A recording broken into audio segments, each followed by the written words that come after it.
Hello friends, welcome back to my channel. ये इस ड्रामे की हिंदी एक्सप्लेनेशन का पार्ट 10 है। तो चलिए वीडियो को स्टार्ट करते हैं। काई की याददाश्त चली गई थी। एमी को ऐसा लग रहा था काई मजाक कर रहा है, पर काई उसे पूछता है मैं यहाँ क्या कर रहा हूँ। तभी ह्यून भी अपनी गर्लफ्रेंड के साथ आ जाता है। काई अपने भाई को देखने के बाद उसे पूछता है ये कौन है, प्लीज इसे बोलो ये यहाँ से चली जाए। ह्यून अपने भाई को शांत कराता है और पूछता है क्या सच्ची में तुम एमी को नहीं जानते। काई बोलता नहीं जानता, ये कौन है। मैं तो आज ब्लाइंड डेट पर जाने वाला था जो मेरी मॉम ने मेरे लिए फिक्स की थी। यानी इसका माइंड पार्ट 1 वाली कहानी में चला गया था। ये सुनने के बाद ह्यून डॉक्टर से मिलने जाता है। एमी काई से अपने आप को पहचानने के लिए बोल रही थी। काई उसे पहचानने के लिए मना कर रहा था। एमी बहुत खराब हालत में आ जाती है। ह्यून उसे बाहर लाती है और एमी को थोड़ा शांत कराती है।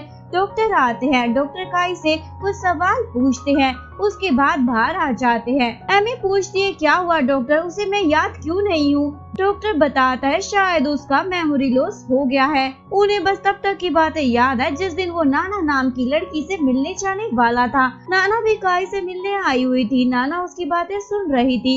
एमी बोलती है मैं भी उसी दिन काई से मिली थी। काई के पेरेंट्स आ जाते हैं। काई की मॉम काई की सिचुएशन जानने के बाद बहुत परेशान हो जाती है। काई की मॉम एमी को एक चांटा लगा देती है। वो काई की ऐसी हालत के लिए एमी को ही जिम्मेदार ठहरा रही होती है। काई के डैड उनको समझाने का ट्राई कर रहे थे, पर इसकी वजह से दोनों में आर्गुमेंट हो जाती है। एमी को बचाने के लिए ह्यून बोलता है वो बहुत फास्ट ड्राइव कर रहा था जिसके चक्कर में उसका एक्सीडेंट हो गया। हमें दिखाया जाता है नाना और काई की मोम को।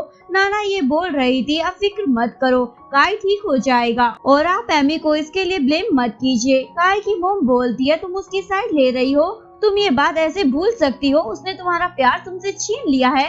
नाना बोलती अगर काई मुझसे प्यार करता तो कोई उसे मुझसे नहीं छीन सकता था। मैं नहीं चाहती वो दोनों अलग हो जाएं। ये सुनने के बाद काई की मोम नाना को काई से मिलाने ले जाती है। काई अपनी मोम से बोलता है मैं आज आपकी पसंद वाली लड़की से मिलने जाने वाला था। उसकी मोम उसे नाना से इंट्रोड्यूस कराती है। काई बोलता तुम मुझे मेरी कंपनी देने के लिए इस ड्रेस में आई हो क्या। नाना बहाना बनाती है मैं घर में गिर गई थी, मैं आज कॉरिडोर में तुम्हारी मोम से मिली, तुम्हारे बारे में जानने के बाद यहाँ आ गई। काई पूछता है तुम ठीक हो ना। नाना बोलते हैं हाँ मैं ठीक हूँ, तुम फिक्र मत करो। काई की मोम बोलती है कमाल है ना, तुम दोनों कल मिल नहीं पाए और आज यहाँ मिल गए। सीन शिफ्ट होता है एमी और काई के डैड पर। काई के डैड एमी को काई की सिचुएशन के लिए खुद को ब्लेम ना करने के लिए बोल रहे होते हैं। सीन शिफ्ट होता है काई पर। काई सबसे ये पूछ रहा था आखिर अचानक से सब लोग उसे इतने अच्छे से बात क्यों कर रहे हैं, क्या वो मरने वाला है। क्योंकि काई का रिलेशन पहले अपनी फैमिली से इतना अच्छा नहीं था, अचानक से सब उसके साथ इतना अच्छा क्यों है।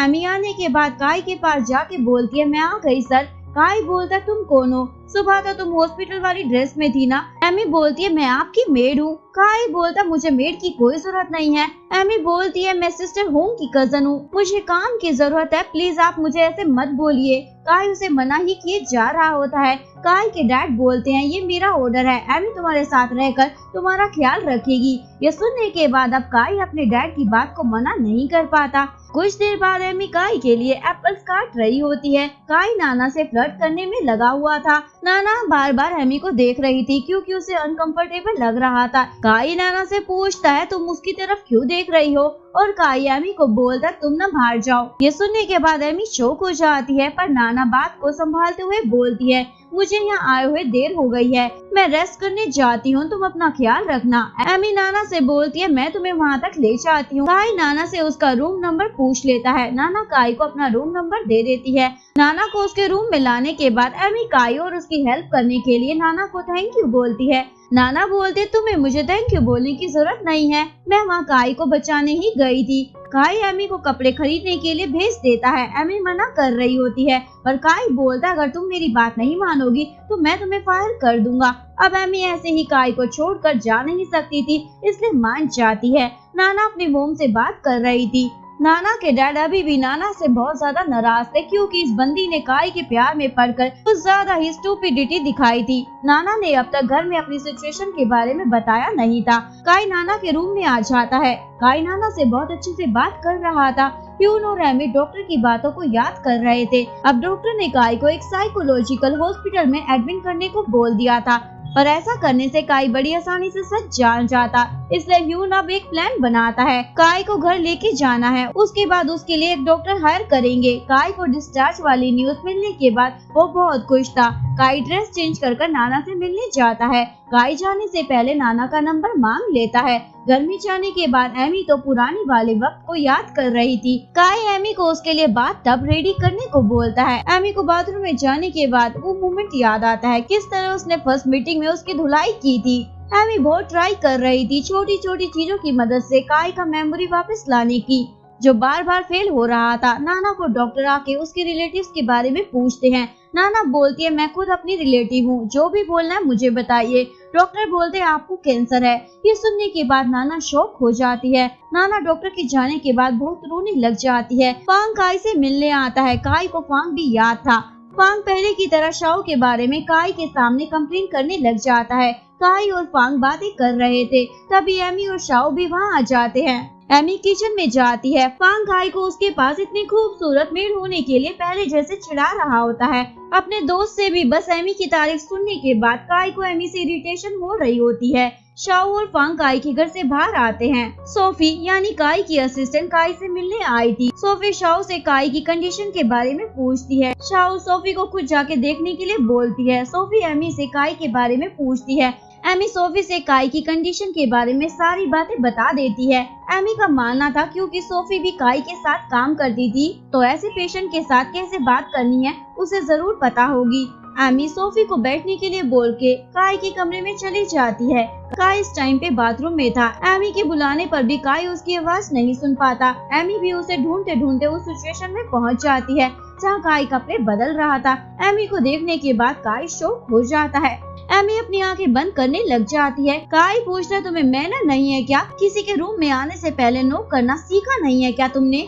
एमी उसे सॉरी बोलती है। नेक्स्ट टाइम ध्यान रखूंगी। ये सुनने के बाद काई बोलता है, तुम्हारा मतलब ये नेक्स्ट टाइम भी होगा।